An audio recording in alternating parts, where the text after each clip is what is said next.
नमस्कार. आज आपण एका अशा विषयावर सखोल चर्चा करणार आहोत जो देशभरातल्या लाखो विद्यार्थी आणि पालकांसाठी खूप महत्त्वाचा आहे. केंद्रीय माध्यमिक शिक्षण मंडळ म्हणजे सीबीएसई.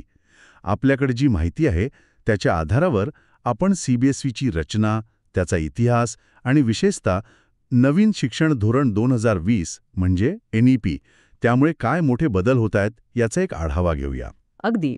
सीबीएसई म्हणजे फक्त एक परीक्षा घेणारं बोर्ड नाहीये. ती एक मोठी संस्था आहे जी शिक्षणाची दिशा ठरवते. आपण बघूया की याची स्थापना कधी झाली, याची प्रशासकीय चौकट नेमकी कशी आहे, अभ्यासक्रमाचं स्वरूप काय आहे, परीक्षा पद्धती कशा आहेत आणि हो, सगळ्यात महत्त्वाचं म्हणजे NEPच्या अंमलबजावणीमुळे कोणते नवीन नियम किंवा बदल समोर येत आहेत. बरोबर. आणि आपला उद्देश हाच आहे की सीबीएसई बद्दलची ही सगळी माहिती अगदी सोप्या भाषेत समोर आणायची. म्हणजे शिक्षण क्षेत्रात हे जे मोठे बदल घडतायत त्याचं महत्त्व आपल्याला नीट समजू शकेल. चला तर मग सुरुवात करूया सीबीएसईच्या ओळखीपासूनच. देशभरात एवढं मोठं जाळं आहे या मंडळाचं, नेमकं काय आहे हे? तर सीबीएसई हे भारत सरकारच्या अखत्यारीत येणारं एक राष्ट्रीय स्तरावरचं शिक्षण मंडळ आहे. आकडेवारी बघितली तर 2024 पर्यंत देशातल्या म्हणजे 29,000 पेक्षा जास्त शाळा आणि परदेशातल्या म्हणजे 28 देशांमधल्या साधारण 240 शाळा या मंडळाशी जोडलेल्या होत्या. ही व्याप्ती प्रचंड आहे.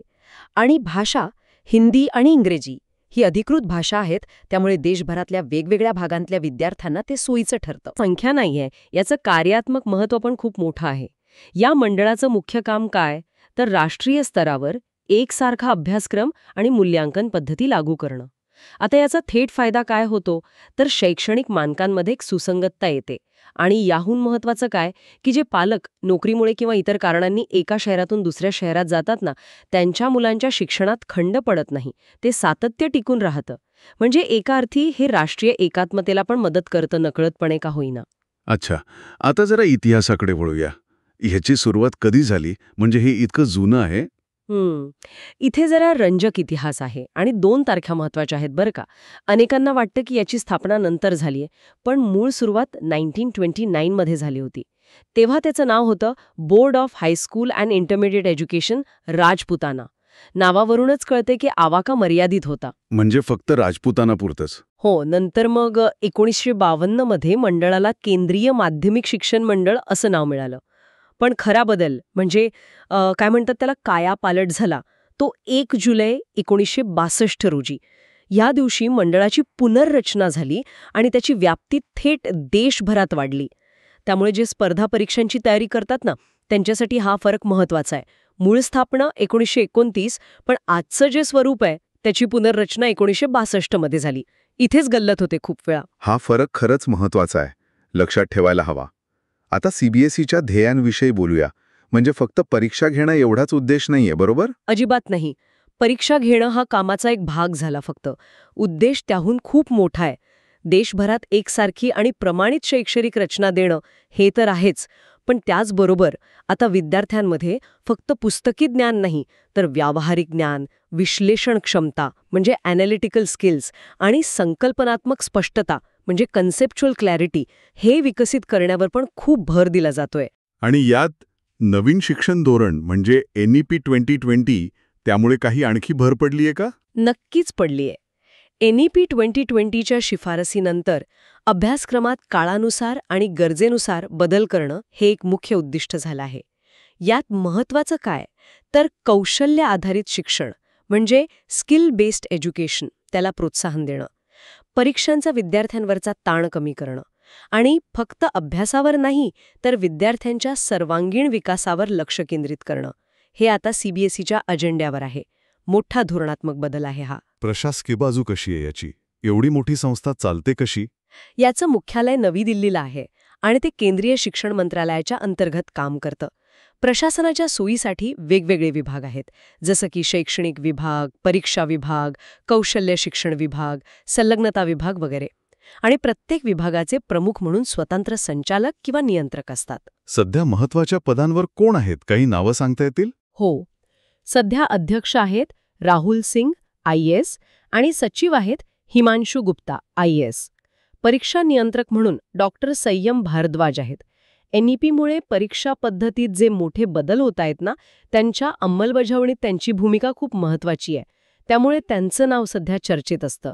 तसेच कौशल्य शिक्षण विभागाचे संचालक डॉक्टर बिस्वजीत साहा, अभ्यासक्रम संचालक डॉक्टर प्राग्यमहन सिंग आणि संलग्नता संचालक जयप्रकाश चतुर्वेदी हे पण महत्वाच्या पदांवर आहेत. इथे एक गोष्ट लक्षात घेण्यासारखी आहे नाही का? अध्यक्ष आणि सचिव पदांवर IAS अधिकाऱ्यांच्या बदल्या होत राहतात. म्हणजे तिथे वारंवार बदल दिसू शकतो. पण परीक्षा नियंत्रकांसारखी जी पदं आहेत, जी धोरणात्मक आणि तांत्रिकदृष्ट्या जास्त महत्त्वाची आहेत, तिथे अधिकारी बऱ्यापैकी दीर्घकाळ असतात. यामुळे काय होतं तर धोरणांमध्ये आणि अंमलबजावणीत एक प्रकारचं सातत्य राहतं. अगदी बरोबर. आणि प्रशासकीय सुधारणांबद्दल बोलायचं तर सध्या एक खूप मोठी आणि भविष्यावर परिणाम करणारी योजना चर्चेत आहे. ती म्हणजे विद्यार्थ्यांसाठी APARID म्हणजे APARID, automated permanent academic account registry. ही कल्पना NEP 2020 मधूनच आलेली आहे. APARID हे काय आहे नेमकं? ते विद्यार्थ्यांसाठी एक प्रकारचं काय म्हणतात त्याला, आजीवन शैक्षणिक खातं असेल, लाईफ टाईम अकॅडमिक अकाउंट. यात विद्यार्थ्यांची सगळी शैक्षणिक माहिती, त्यांचे गुण, त्यांनी घेतलेले कोर्सेस, मिळवलेली कौशल्ये, बाकीच्या उपलब्धी, सगळं काही डिजिटल स्वरूपात एकाच ठिकाणी जमा होणार. म्हणजे भविष्यात उच्च शिक्षण किंवा नोकरीसाठी ही माहिती सहज उपलब्ध होऊ शकेल. हा शिक्षण क्षेत्रातला एक मोठा डिजिटल बदल ठरू शकतो. अरे वा, हे खरंच खूप फ्युचरिस्टिक वाटतंय. आता अभ्यासक्रमाकडे वळूया.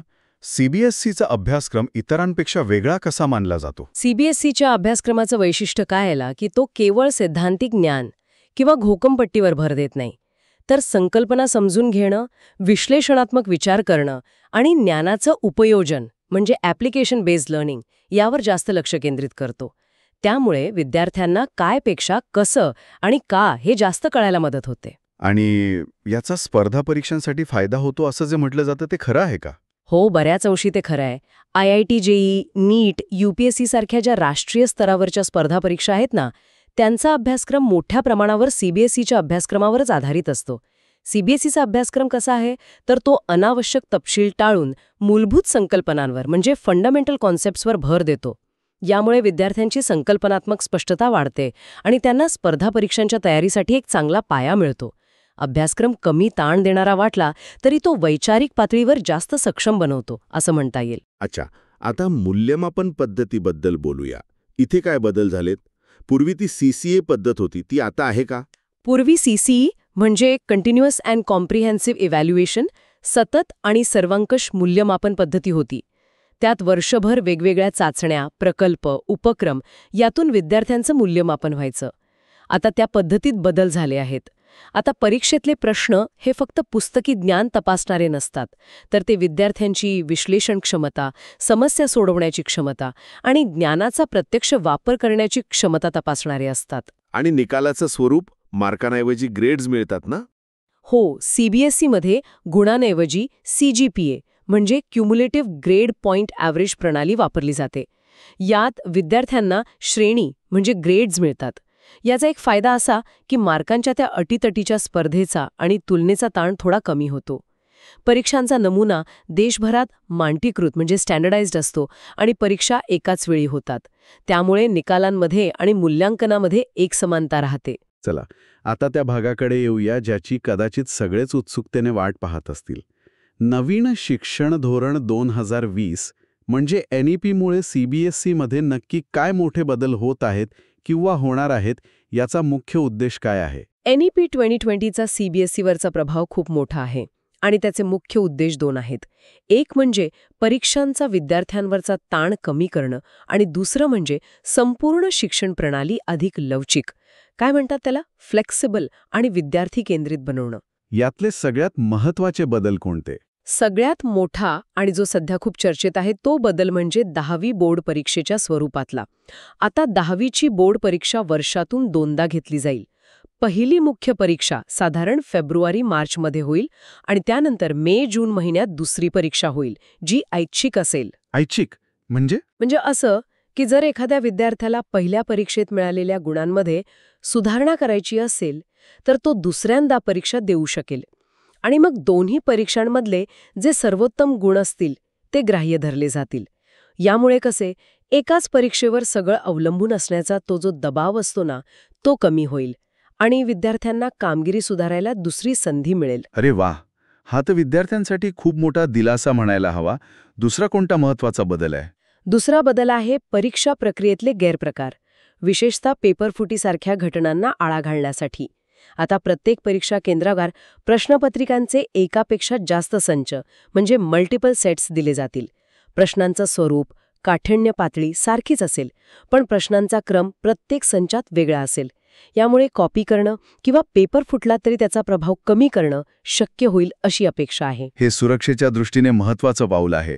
बरं, विद्यार्थ्यांसाठी काही नवीन नियम आले आहेत का? हो, काही नियम अधिक कडक केले आहेत. पहिलं म्हणजे बोर्ड परीक्षेला बसायचं असेल तर आता किमान 75% उपस्थिती अनिवार्य आहे. दुसरं, सगळ्या विषयांचं अंतर्गत मूल्यमापन म्हणजे इंटरनल असेसमेंट पूर्ण करणं बंधनकारक आहे. ते पूर्ण नसेल तर अंतिम निकाल रोखला जाऊ शकतो. आणि तिसरा महत्त्वाचा नियम म्हणजे 9वी आणि 11वीत जे विषय निवडले आहेत ते आता अनुक्रमे 10वी आणि 12वीसाठी बदलता येणार नाहीत. याचा अर्थ काय तर विद्यार्थ्यांना सुरुवातीलाच अधिक विचारपूर्वक विषय निवडावे लागतील. म्हणजे विषय निवडीचं स्वातंत्र्य थोडं कमी झालं असं म्हणायचं का? पण यामुळे कदाचित विद्यार्थी जास्त गंभीरपणे विषय निवडतील नाही का? बरोबर. आणि आता एक अत्यंत महत्त्वाचा आणि खरं तर खूप रंजक बदल, तो म्हणजे कौशल्य आधारित शिक्षणाला, स्किल बेस्ड एज्युकेशनला दिलेलं अभूतपूर्व महत्त्व. याबद्दल थोडं विस्ताराने सांगा ना. तर आता 10वीच्या विद्यार्थ्यांना मुख्य विषयांसोबत किमान एक कौशल्य आधारित विषय निवडणं अनिवार्य केलंय. उदाहरणार्थ computer application, information technology, artificial intelligence किंवा अजून बरीच व्यावसायिक कौशल्य आहेत. त्यातलं एक निवडावं लागेल. आणि ह्यातली सगळ्यात म्हणजे धक्कादायक किंवा क्रांतिकारी म्हणता येईल अशी गोष्ट कोणती आहे?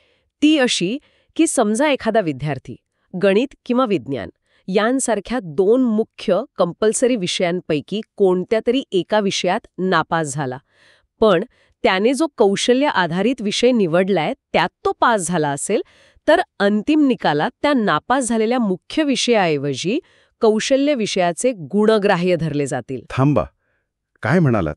म्हणजे मुख्य विषयात नापास होणं ही स्किल विषयात पास असेल तर वर्ष वाचणार. हां, तर प्रचंड मोठा बदल आहे. विद्यार्थ्यांवरचा ताण कितीतरी कमी होईल यामुळे. अगदी, हा खरोखरच एक क्रांतिकारी बदल आहे. याचे 2 मोठे फायदे अपेक्षित आहेत. एक, विद्यार्थी आणि पालक कौशल्य आधारित शिक्षणाला जास्त गांभीर्याने घेतील, कारण त्याला आता मुख्य प्रवाहा इतकंच महत्त्व मिळालं आहे. आणि दुसरं, मुख्य विषयांमधल्या अपयशामुळे विद्यार्थ्यांचं खच्चीकरण होणार नाही, त्यांची शैक्षणिक प्रगती थांबणार नाही किंवा वर्ष वाया जाणार नाही. हे NEPच्या विद्यार्थ्यांवरचा मानसिक ताण कमी करण्याचा आणि शिक्षणाला अधिक लवचिक बनवण्याचा उद्दिष्टाशी अगदी तंतोतंत जुळणारा आहे. हे सगळं ऐकून असं वाटतंय की CBSE खरंच मोठ्या परिवर्तनाच्या उंबरठ्यावर आहे. या सगळ्याचा एकत्रित अर्थ काय लावता येईल? स्पष्ट दिसतंय की CBSE आता जास्त लवचिक, विद्यार्थ्यांच्या आवडीनिवडी आणि क्षमतांचा विचार करणारी, कौशल्य केंद्रित आणि एकंदरीत जास्त विद्यार्थी स्नेही म्हणजे स्टुडंट फ्रेंडली शिक्षण प्रणालीकडे वेगाने जातीये. NEP 2020 हा या बदलांचा मार्गदर्शक नकाशा आहे असं म्हणायला हरकत नाही. वर्षातून 2दा बोर्ड परीक्षेचा पर्याय, कौशल्य विषयांना मिळालेलं महत्त्व, API ID सारखी भविष्यातली संकल्पना, या सगळ्या गोष्टी भारतीय शालेय शिक्षणाची एक नवी दिशा दाखवत आहेत. याचा विद्यार्थ्यांच्या भविष्यावर, त्यांच्या उच्च शिक्षणाच्या पर्यायांवर आणि स्पर्धा परीक्षांच्या तयारीवर कसा परिणाम होईल असं वाटतं? करण्याच्या पद्धतीत बदल होईल, ताण कमी होईल, पण सातत्य महत्त्वाचं ठरेल. कौशल्य विषयांच्या समावेशामुळे करिअरच्या नवीन वाटा खुल्या होऊ शकतात. पारंपरिक मार्गांपेक्षा वेगळे पर्याय समोर येऊ शकतात. मात्र या बदलांशी जुळवून घेणं हे विद्यार्थ्यांसाठी आणि शिक्षकांसाठी एक आव्हान पण असेल. कोणत्या नव्या संधी निर्माण होतात आणि कोणती आव्हानं येतात हे पाहणं महत्त्वाचं ठरेल. तर आजच्या या चर्चेत आपण CBSE म्हणजे काय, त्याचा इतिहास, त्याची उद्दिष्टे, प्रशासकीय रचना आणि सगळ्यात महत्त्वाचं म्हणजे नवीन शिक्षण धोरणामुळे त्यात होत असलेले मोठे बदल, जसे की 2 बोर्ड परीक्षा, कौशल्य शिक्षणाची अनिवार्यता आणि त्याचे परिणाम, यावर सविस्तरपणे प्रकाश टाकला. जाता जाता एक विचार करायला लावणारा मुद्दा मांडते. हे सगळे बदल धोरण म्हणून कागदावर खूप आशादायक आणि सकारात्मक वाटतात. खरंय. पण त्यांची खरी कसोटी कुठे लागेल तर प्रत्यक्ष अंमलबजावणीत. हे बदल शाळांमध्ये, वर्गांमध्ये आणि सर्वात महत्त्वाचं म्हणजे विद्यार्थ्यांच्या शिकण्याच्या अनुभवात किती प्रभावीपणे उतरतात हे पाहणं गरजेचं आहे. अंमलबजावणीत जी आव्हानं येतील ती कशी हाताळली जातात यावरच या सुधारणांचे यश अवलंबून असेल, नाही का? अगदी बरोबर. आणि दुसरा कोणता मुद्दा विचारात घेण्यासारखा आहे? दुसरा मुद्दा म्हणजे आपण ज्या APIDचा उल्लेख केला तो आजीवन शैक्षणिक खातं. ही संकल्पना खूप चांगली आहे, यात वाद नाही. पण यात विद्यार्थ्यांची मोठ्या प्रमाणावर संवेदनशील माहिती म्हणजे सेन्सिटिव्ह डेटा गोळा केला जाणार आहे. त्यामुळे या माहितीची गोपनीयता म्हणजे प्रायव्हसी आणि सायबर सुरक्षा, सायबर सिक्युरिटी ही कशी जपली जाईल हा भविष्यात अत्यंत काळजीपूर्वक हाताळण्याचा आणि सतत लक्ष ठेवण्याचा विषय असेल. यावर गांभीर्याने विचार करणं आणि योग्य उपाययोजना करणं खूप आवश्यक ठरेल.